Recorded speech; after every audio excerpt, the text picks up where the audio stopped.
pasa lo siguiente, que cuando tenemos la primera situación de la economía, simple, privada y cerrada, están en el flujo dos sectores de la actividad económica, las familias y las empresas. Entonces, en una situación de equilibrio macro, tenemos que el producto es equivalente al ingreso de la economía, el ingreso nacional. Esta Y representa el ingreso. El producto, que en el fondo es el PIB. Y eso, en equilibrio, tiene que ser igual a lo que es la demanda agregada. Y como ustedes han podido apreciar, los componentes del PIB son los mismos que los componentes de la demanda agregada. Entonces, en economía simple,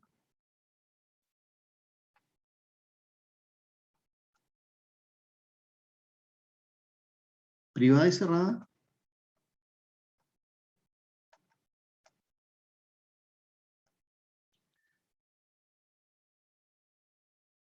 tenemos que el ingreso es lo que hace el conjunto de familias que su actividad principal es consumir, o sea, el consumo. Esa es la actividad que hace una familia, consumir. Consume bienes durables, consume bienes perecibles, consume servicios. Y lo que hacen las empresas.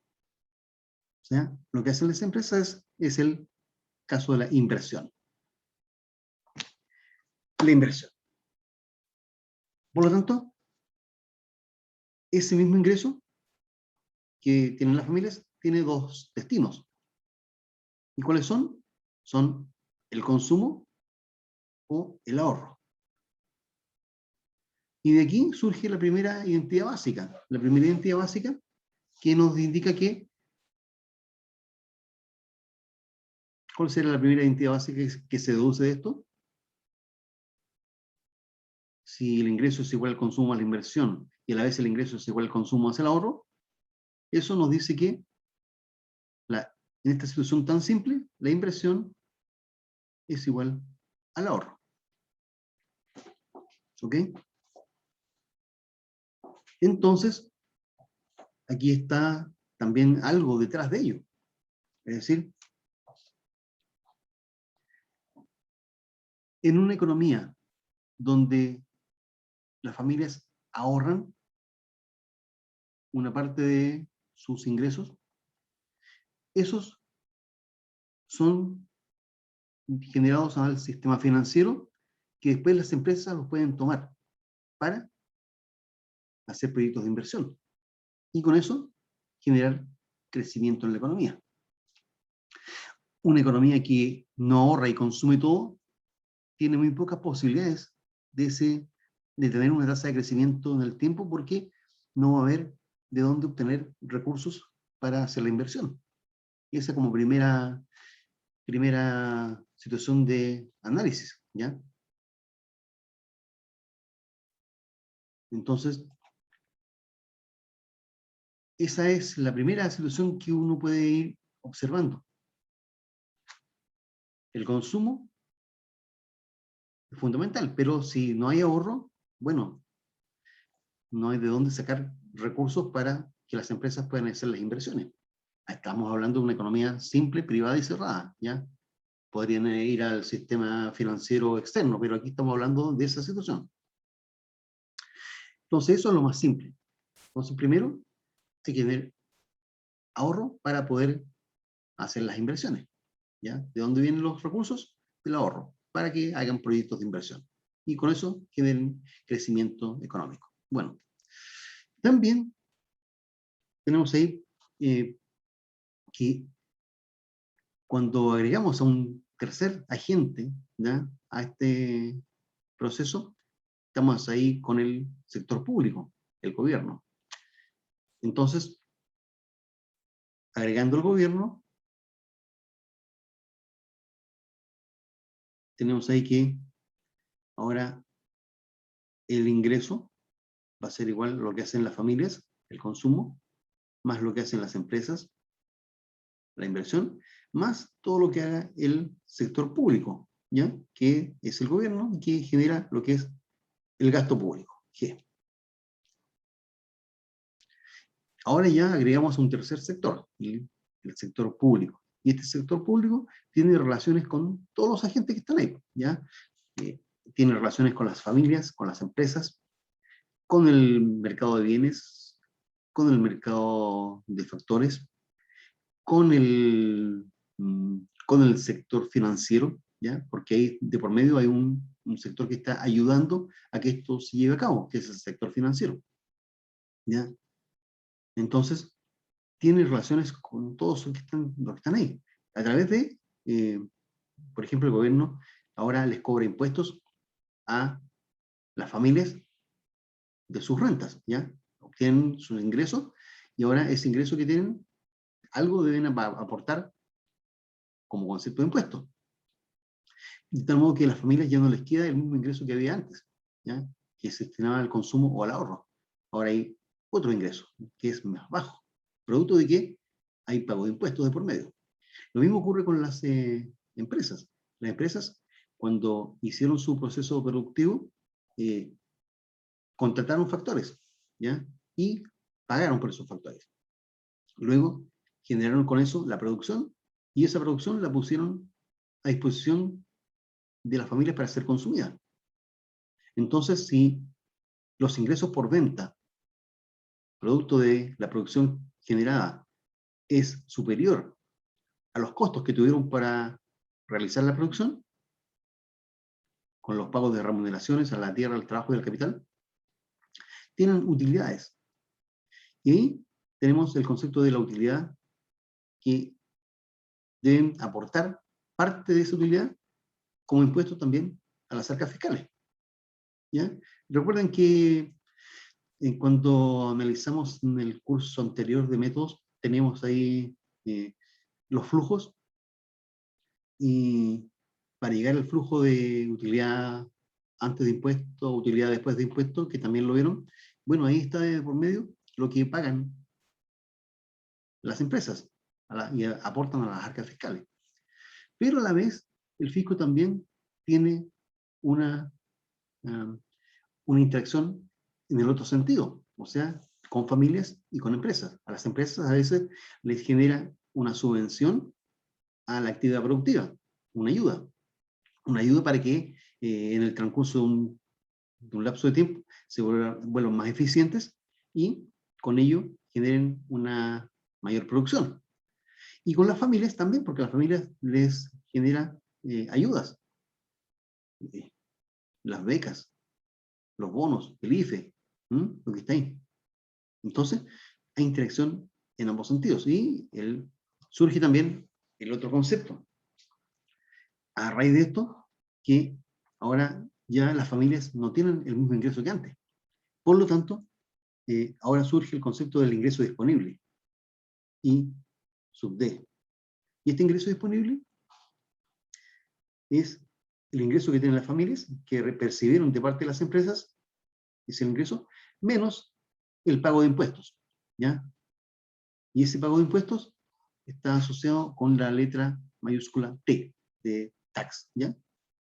Y menos T. Entonces, ingresos menos impuestos, ¿ya? Tax, viene del inglés. Entonces, ahí tenemos, primeramente, lo básico de lo que es el ingreso disponible. Pero también debemos agregar lo otro, lo que son las ayudas, ¿ya? Y eso es lo que cae dentro del concepto de transferencias. O sea, si hay transferencias, las agregamos.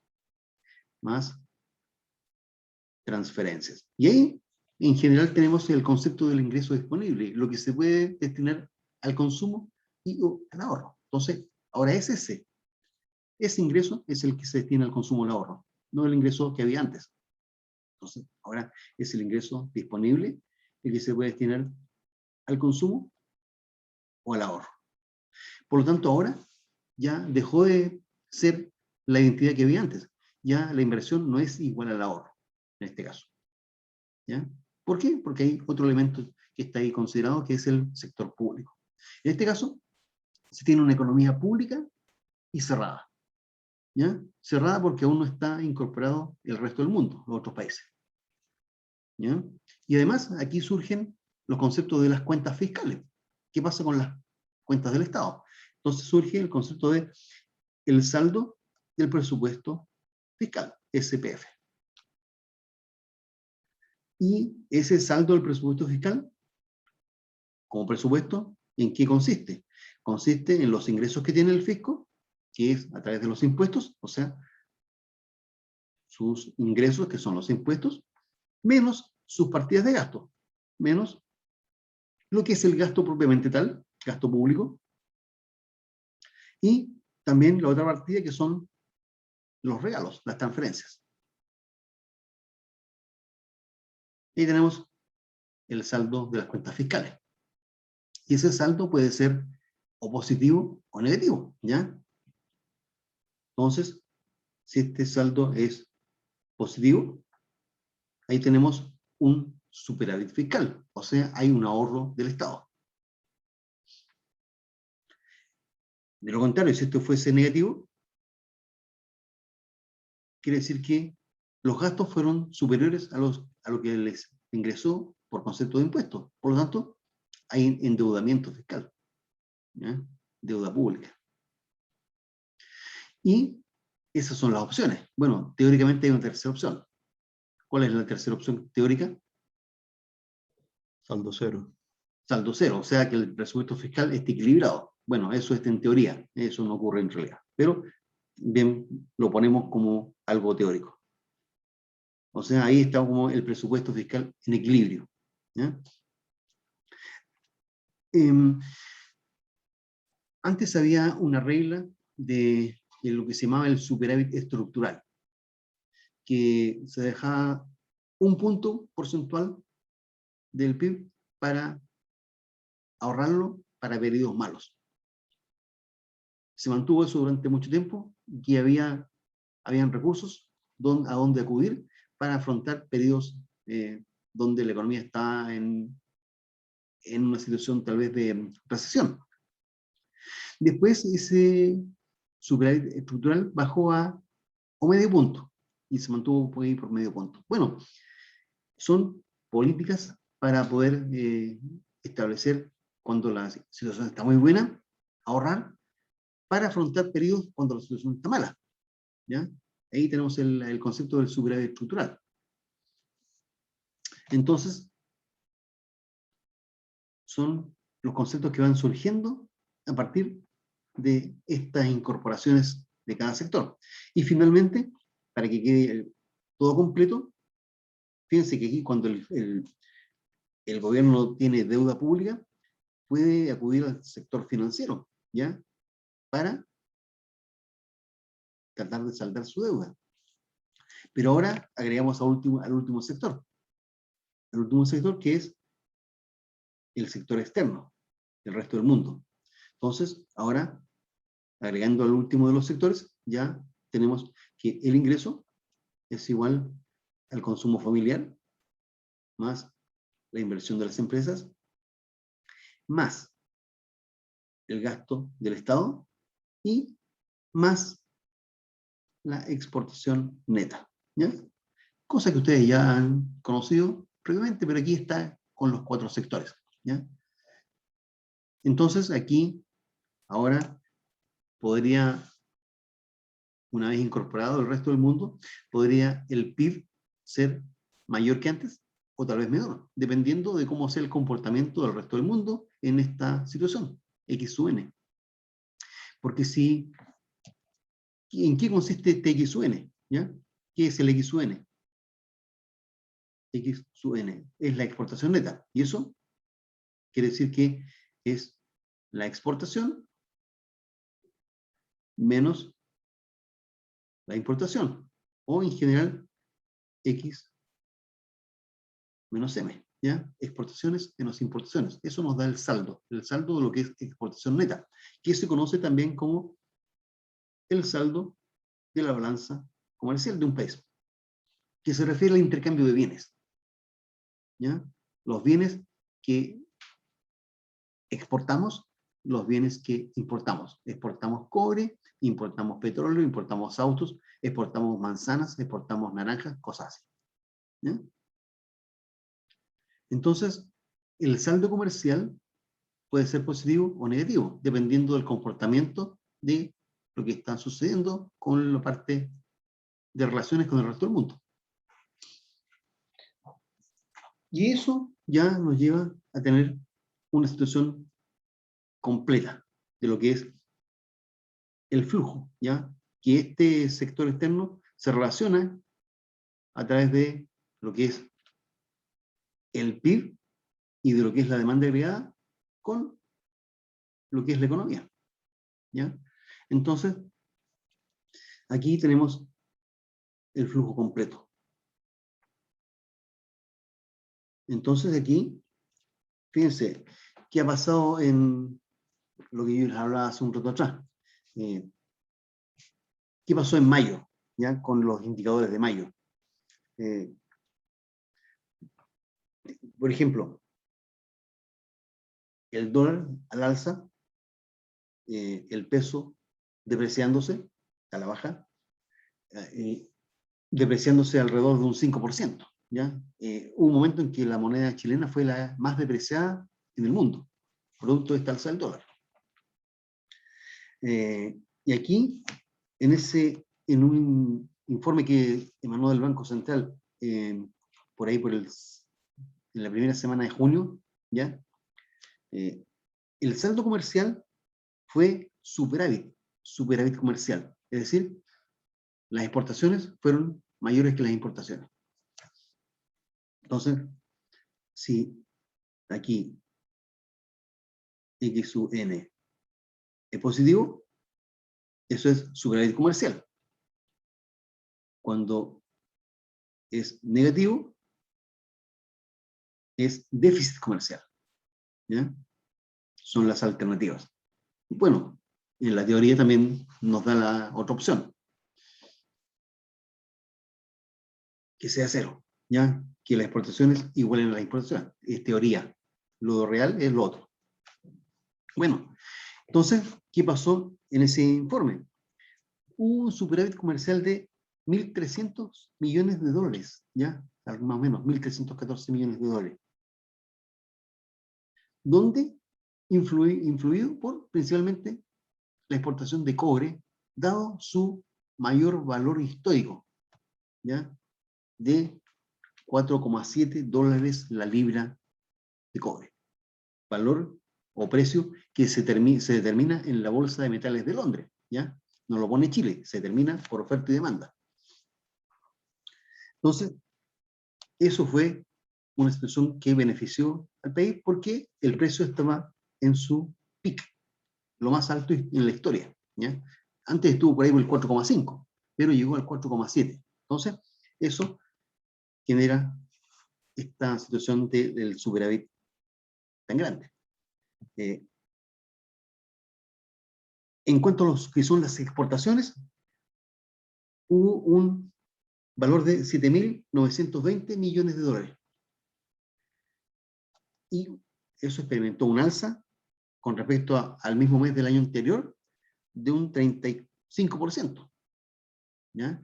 Comparando lo que pasó en ese periodo con respecto al año anterior, 35% de incremento en cuanto a exportaciones. Las importaciones fueron de 7.159 millones. También aumentó en un 42 y tanto por ciento.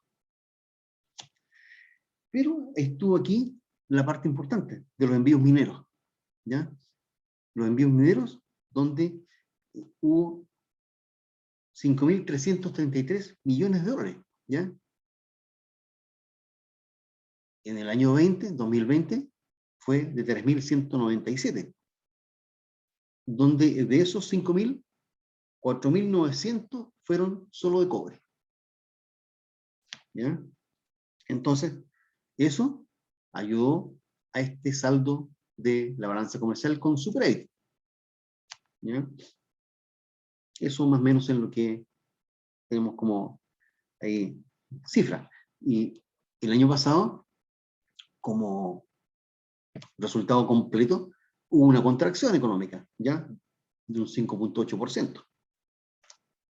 Entonces, aún así, se estima que este año la economía va a crecer. Va a crecer alrededor de un 6% más o menos, ¿ya?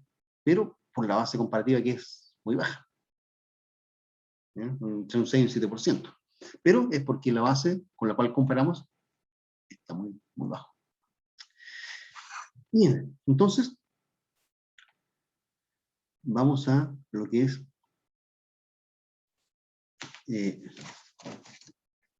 la demanda agregada. Entonces tenemos ahí que esa demanda agregada también está conformada por los sectores, ¿ya? El consumo de la familia, más la inversión de las empresas, más el gasto del sector público y más la parte del resto del mundo. Y por lo tanto, tenemos acá, si queremos hacer una gráfica, Q y P, donde Q es el ingreso o es el PIB. Y P, ¿qué es P? El nivel general de precios. ¿Y cuál es ese nivel general de precios? En general, IPC. el IPC. En su efecto podría ser el deflactor también, ¿ya? El deflactor implícito del PIB. Pero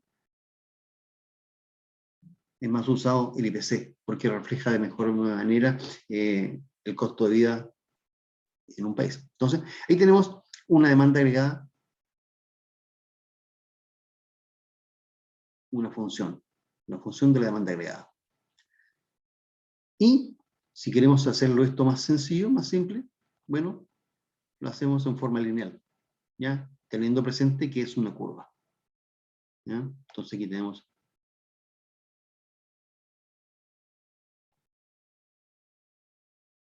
demanda agregada. Esa es, en general, la demanda agregada. La forma que tiene, que relaciona el producto con los precios de manera inversa, como toda función de demanda que ustedes estudiaron en su curso de microeconomía, ¿ya? Pero esta es la demanda agregada. En términos de oferta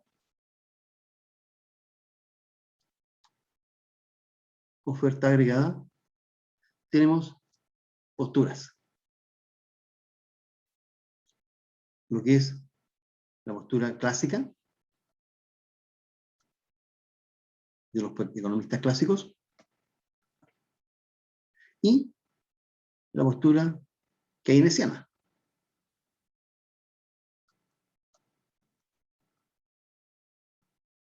¿Ya?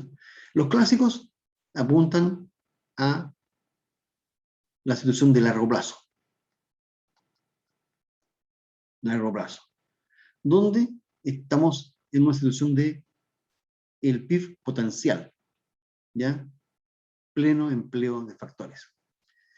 En cambio, la postura keynesiana es de corto y mediano plazo, en cuyo caso hay desempleo, ¿ya? Y el comportamiento de los precios también es relevante. Precios flexibles en los clásicos y que con ello se van ajustando los precios para que haya un equilibrio macroeconómico entre demanda y oferta. En cambio, en la parte keynesiana de estricto corto plazo hay precios rígidos, ¿ya? Entonces, vamos con lo que es la parte clásica.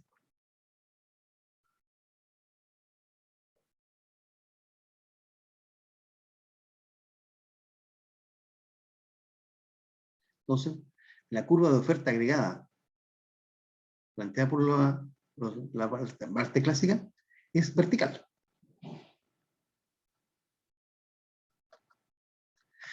Donde este I es el ingreso de pleno empleo. IPE. El ingreso de pleno empleo. Y está con esa barrita encima, que significa que es el potencial que es autónomo, que es constante. Está determinado, está dado. está siendo el mayor PIB posible, ¿ya? El potencial de la economía, con todos los recursos empleados. Entonces, aquí no hay desempleo. Bueno, cuando hablamos de desempleo, el pleno empleo significa desempleo solo, el que es, ¿cómo se dice? Desempleo friccional. Solo friccional. Y eso significaría pleno empleo, ¿ya? En cambio, la postura keynesiana, ¿ya? Esto es la postura clásica. La postura keynesiana tenemos dos aspectos.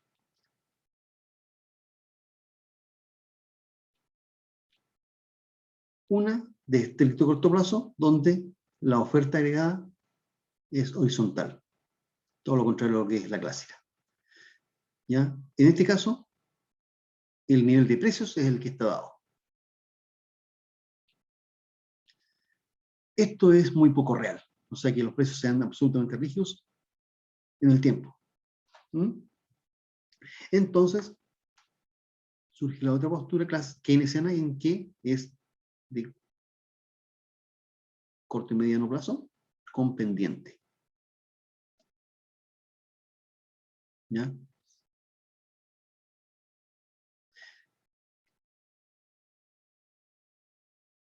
Y ese es el caso más real. La oferta agregada con pendiente positiva, como toda oferta que ustedes pudiesen haber analizado en sus cursos de microeconomía. Solo que es la oferta agregada, que representa a todo el conjunto de empresas que realizan la actividad productiva en el país, ¿ya? La oferta agregada, con pendiente positiva. Entonces, uno puede construir la oferta agregada completa, con sus tramos.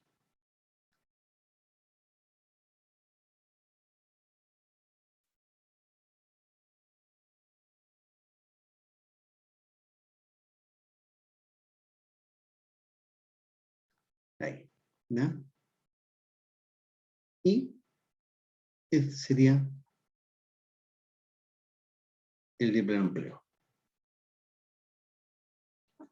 Y más bien, para hacerlo aún más sencillo y más simple y más real, esa oferta agregada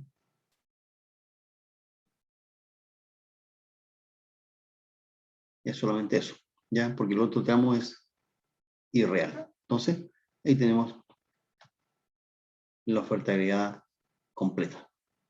Y donde eso es el potencial,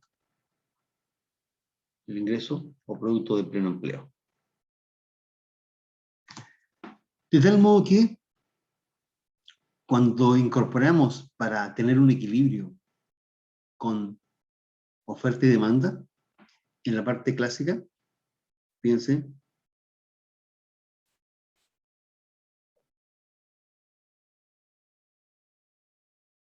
ahí tengo la demanda. Entonces, como no se puede generar más actividad productiva, cualquier incremento de demanda va a provocar solamente alzas de precio. Por eso los precios son flexibles hasta que se logren los equilibrios macroeconómicos. ¿Ya? Ahí tengo la expansión de la demanda y que genera solamente alzas de precio. En cambio, en la parte del estricto corto plazo keynesiano, los precios no cambian. ¿Por qué? Porque hay mucho desempleo y se puede acudir a todos esos recursos que están ociosos para producir más y con ello mantener los precios.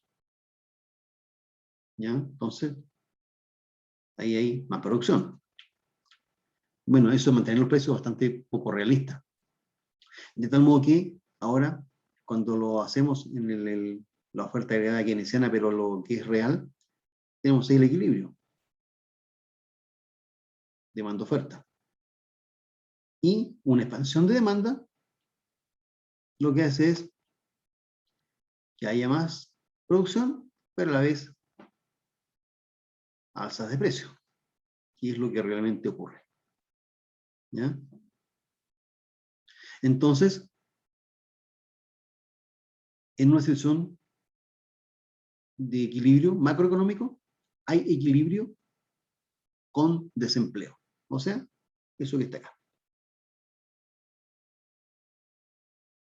Ahí tenemos un equilibrio, pero equilibrio con desempleo, que ahí está determinado un cierto nivel de precios, un cierto nivel del PIB, y esta diferencia entre el equilibrio y el de pleno empleo es lo que podemos medir como desempleo.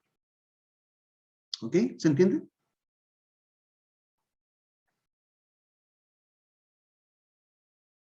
Entonces, Sí, profe. ustedes me dicen la hora porque no tengo, estoy con reloj, así que si me estoy pasando, me dicen ya. Entonces tenemos acá la demanda agregada y la oferta agregada. Entonces aquí tengo yo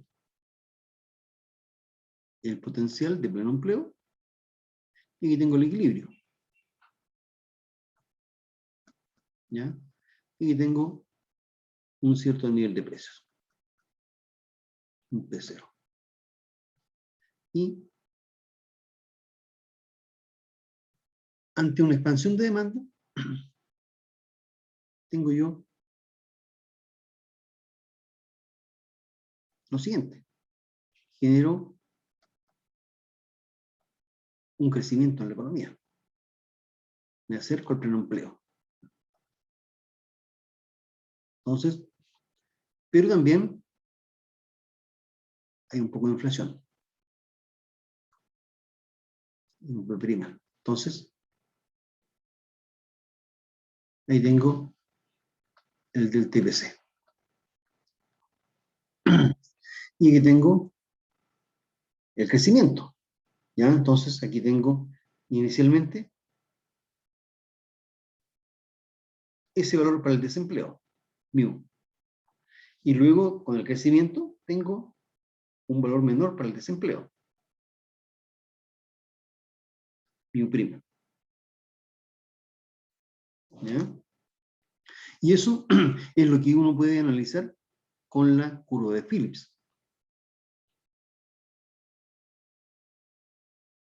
Que mide la relación inversa que existe entre inflación y desempleo. Aquí medimos la parte de inflación, ¿sí? Y aquí medimos la parte del desempleo, mu. Entonces, es una función, una curva, que relaciona inversamente estas dos variables. Entonces, ahí estamos inicialmente, en el punto inicial de equilibrio. Luego, disminuyó el desempleo, pero aumentó un poco la inflación, y eso nos hizo situarnos en otro punto. ¿Ya? O sea, pasamos de un punto a otro dentro de la curva de Phillips. Entonces ahí tenemos el aumento de los precios y tenemos ahí la disminución de la tasa de desempleo. ¿Ok? Eso es lo que está ahí entonces expresando. Esto es la curva de Phillips.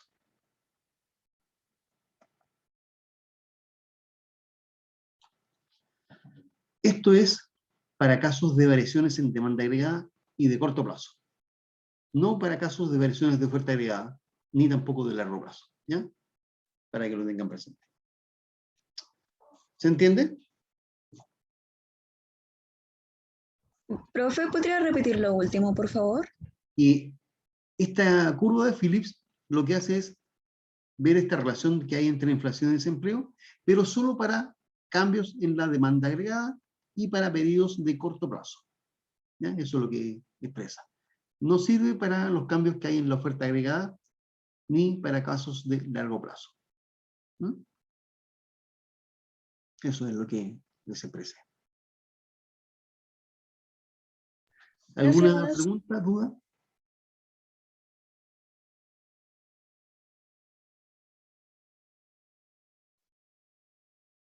¿Algo que no haya quedado claro?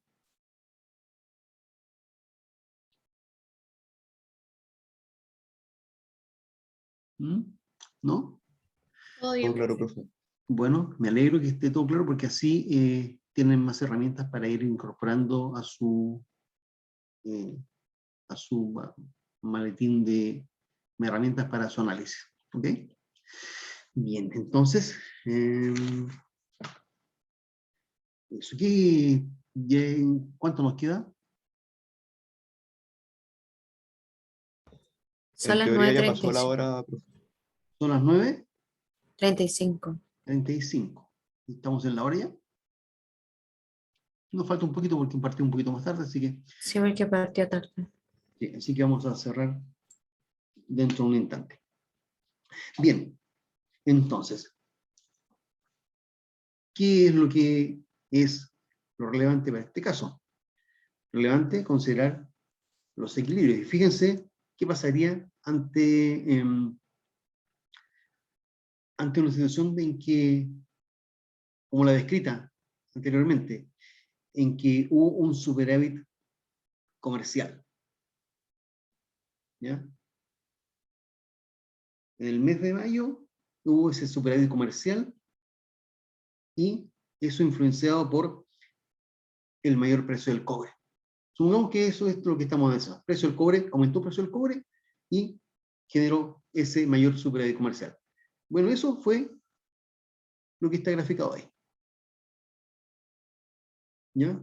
Si solamente incorporamos el superávit comercial. Ahora, si solamente agregamos otro dato, nos olvidamos de la parte comercial. Ahora vamos a hacer un análisis distinto. Como ustedes saben, ha ido en aumento también el precio de los combustibles. Entonces, aislemos todo lo demás y veamos qué pasaría con el incremento del precio de los combustibles. Esta situación de equilibrio. ¿Pasaría exactamente eso mismo o diferente? ¿Mm? Piénsenlo un poquito, un par de segundos, y me dicen, ¿cómo sería el equilibrio en ese caso?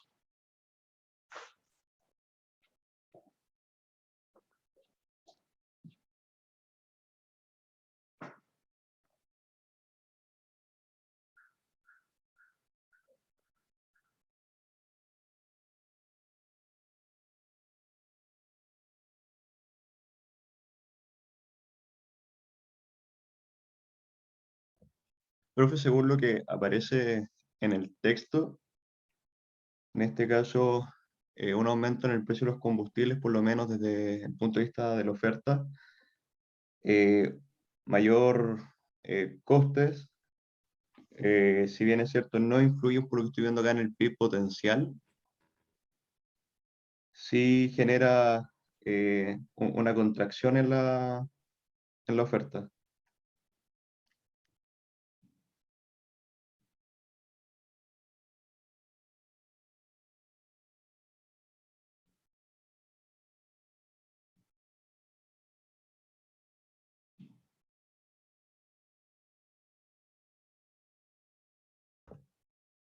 Ah, no está el profe.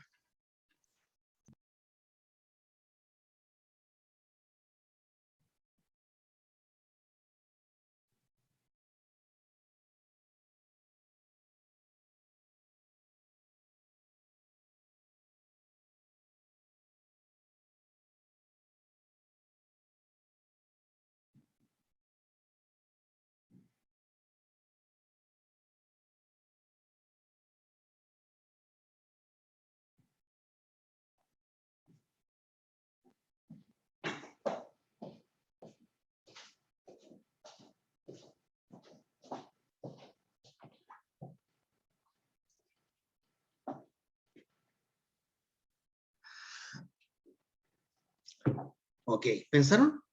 ¿Cómo sería? Sí, profe. Ya. ¿Qué pasa? Desde el punto de vista de la oferta, un aumento en los costes de producción, en este caso el combustible, podríamos decirlo así. Al aumentar, esto contrae la oferta, pero según lo que sale en el libro, esto no influye en el PIB potencial. Y por lo que veo también, el PIB potencial solamente se ve influido cuando tenemos estos cambios, los recursos productivos disponibles y la tecnología. Correcto. Entonces, fíjense lo que pasaría. A ver, vamos a hacerlo acá.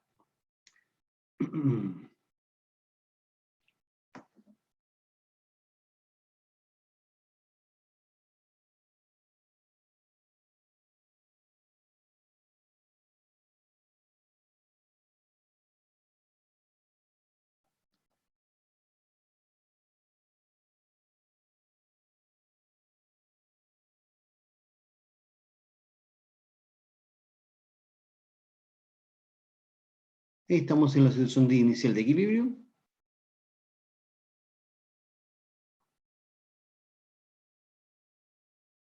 Y aquí tenemos mío. Entonces, ¿qué es lo que ocurrió con esta alza del precio del petróleo y incide en el precio de los combustibles? ¿Qué pasa con eso? Hay con una contracción de lo que es el tramo compendiente de la oferta agregada. Es decir,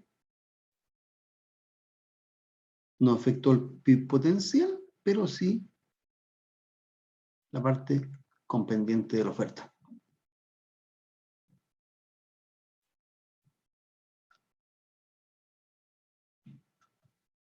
Entonces, hay un nuevo equilibrio.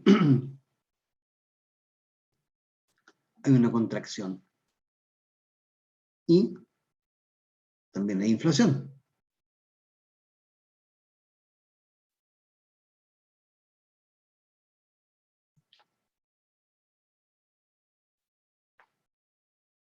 Entonces, ahora tenemos otro desempleo.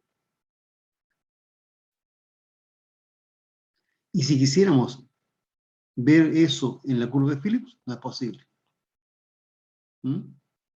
¿Por qué? Porque aquí está aumentando la inflación y a la vez aumentando el desempleo. Por eso yo le decía que eso es para cambios en la demanda agregada y no en la oferta. Y en corto plazo y no en largo plazo. Entonces, ¿qué pasó acá? Claro, esto provoca que los sectores que usan el combustible, petróleo, para hacer su actividad productiva, bueno, van a tener mayores costos. Y si hay mayores costos, hay una menor oferta general. Los camiones, por ejemplo, usan combustible y petróleo y transportan alimentos a diferentes sectores. Bueno, el precio de los alimentos va a salir más caro porque el costo de transporte subió. Y eso es lo que se puede ir reflejando ahí. Inflación y un menor crecimiento, es una contracción más bien, producto de esta situación. ¿Ya? Eso para diferenciarlo del incremento de la demanda, ¿ya? Que generaba crecimiento económico y a la vez inflación, ¿ya? Y esa inflación está de por medio del Banco Central para control de la inflación. Entonces tiene aplicaciones de sus políticas y sus herramientas en cada caso. Entonces tenemos herramientas del fisco y herramientas del Banco Central para tender a cumplimiento de las metas. Entonces aquí uno puede ver en la gráfica anterior, aquí uno puede ver que hay metas que se van cumpliendo. Por ejemplo, ahí tenemos crecimiento económico. Tenemos disminución de la tasa de desempleo. Dos metas que están ahí cumpliéndose. Una que no, que es que aumentó la inflación, ¿ya? Pero como hay relación inversa, sabemos que eso no es posible en el corto plazo. Entonces aquí aumentó la inflación. Y esas dos metas de la parte de los precios y la parte del empleo son antagónicas en el corto plazo. ¿Ya? Eso es lo que ocurre ahí. Hubo crecimiento, se disminuyó el desempleo, pero a la vez hubo inflación. Entonces ahí está la acción del Banco Central para realizar el control de la inflación. Eso está también para que ustedes lo revisen en el capítulo 10, ¿ya? Ahí está para que revisen la parte de las herramientas en cada caso. ¿Ok?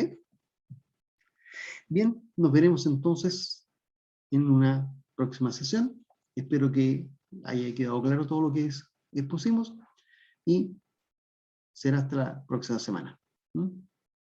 Que estén todos y todos muy bien, que tengan buen jueves y un muy buen fin de semana. Nos vemos ¿cuándo nos vemos? Mañana, profe. Ah, sí, mañana. Mañana tenemos otra clase ahí. Ahí vamos a pasar al tema siguiente. Bien, hasta mañana entonces. Chao, profe. Chao, profe, que esté bien. Chao, Igualmente profe. a todos. Chao, profe, cuídese. Chao, chao.